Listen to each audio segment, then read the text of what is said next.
چلا میڈیسن کہاں ہے، او ہو، اور اس کے بعد ختم. پھر پیشنٹ یہی چاہتا ہے کہ مجھے کوئی ایک گولی مل جائے کہ سارے دن میں ایک ہی دفعہ لینی پڑے. ہاں، اس لیے ہمیں اتنی زیادہ گولیاں ملتی ہیں. جی ہمیں گولیاں ہی ملتی ہیں. بالکل صحیح.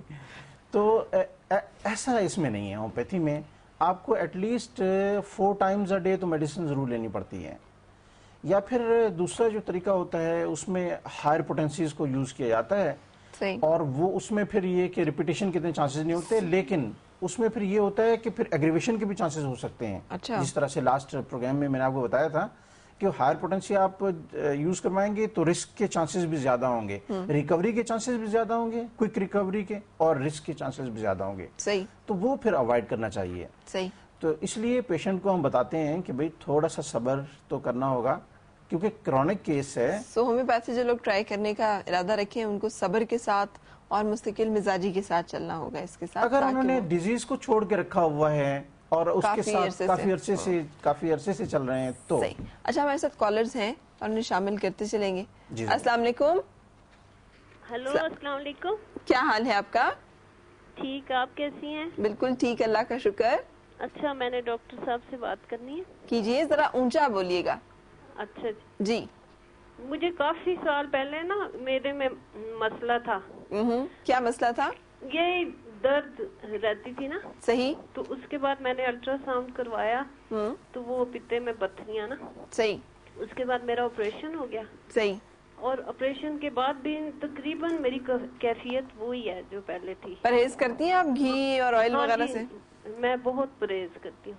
صحیح. تو یہ ہے کہ میرا پیٹ اکثر خراب، اور مجھے تو اب پتہ ہی نہیں کہ نارمل پیٹ کیسے ہوتا ہے. صحیح. کیونکہ مجھے ہر وقت یہ پیٹ کے نا تھوڑا سا لیفٹ سائڈ پہ، یہ میدے کے تھوڑا لیفٹ سائڈ پہ ہر وقت بوجھ رہتا ہے. اور میری گیس، پیٹ میں بہت زیادہ گیس ہوتی ہے، اور گیس جو ہے وہ اوپر کی طرف کندھوں کی طرف جاتی ہے. صحیح. اور جب میں کندھوں کو ادھر سے دباؤں مجھے ڈکار آتے ہیں. صحیح. تو ہر وقت آج بھی میرے کچھ پوچھنا چاہیں گے؟ جی آپ کچھ یہ ڈاکٹر صاحب کے سوالوں کا جواب دیجیے گا. جی. یہ درد کی نوعیت جو ہے وہ کس طرح کا درد ہے اور آپ کو کس ٹائم پہ زیادہ ہوتا ہے؟ کبھی ایسا بھی ہوتا ہے کہ کھانا کھانے کے بعد یہ درد شروع ہو گیا ہو، کبھی ایسا ہوتا ہے کہ خالی پیٹ درد ہوتا ہے؟ دیکھیں مجھے کبھی کبھی بہت زیادہ درد ہوتا ہے، لیکن یہ درد مجھے کھانا کھانے سے پہلے بھی ہوتا ہے. مطلب کوئی ٹائم مقرر نہیں ہے؟ نہیں، اور بعد میں بھی ہوتا ہے. صحیح.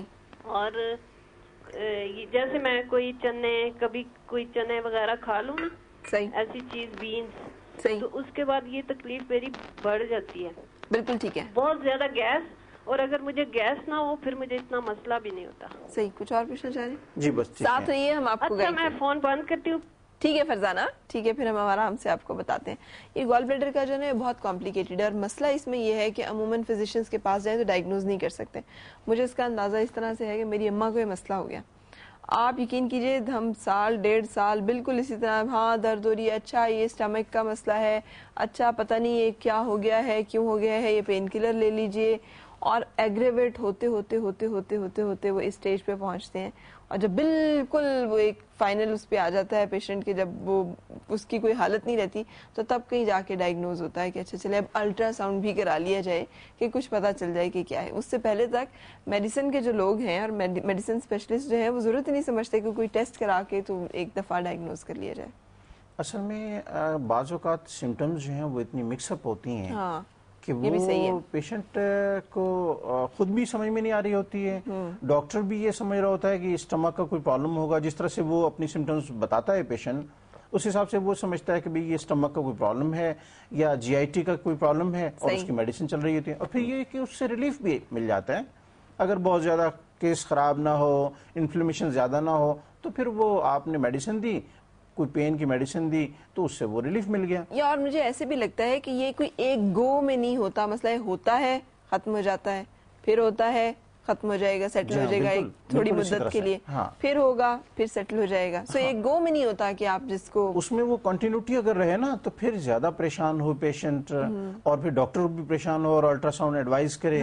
لیکن وہ چونکہ بعض کیسز میں وہ کنٹینیوٹی نہیں ہوتی ہے تو وہ چلتا رہتا ہے وہ. صحیح. اب دیکھیں فرزانہ کا جو کیس ہے اس میں اب آپ یہ دیکھیں کہ کیا اللہ تعالیٰ نے اس تھیلی کو یا اس آرگن کو کیا غیر ضروری جو ہے وہ ساتھ چپکایا ہوا ہے لیور کے، جو اس کے نکال دینے سے جو ہے وہ پیشنٹ کو ریلیف مل جائے گا؟